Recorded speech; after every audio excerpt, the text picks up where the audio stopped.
We've got our little fledgling Mr. Sentry up there on the right, and that's Miss Mama Liberty on the left. And it is Monday, June 13th.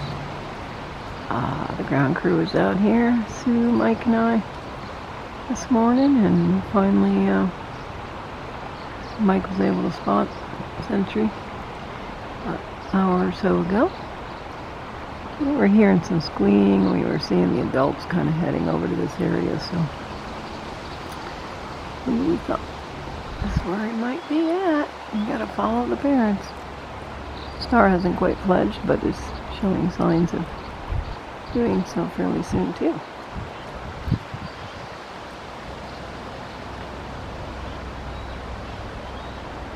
I don't know if you can hear Sentry squealing or not, but he's pretty vocal. Let's see if I can zoom in on him for you a little bit more here. This has got a pretty good optical zoom, 65 times. He's like, now how did I get here and how am I going to get out of here?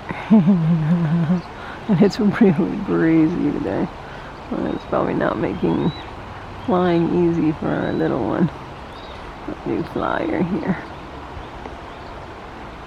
He's going to be challenged on the get-go. But Liv is nearby, and Guardian, I'm sure, isn't too far. Always keeping a close watch on their babes.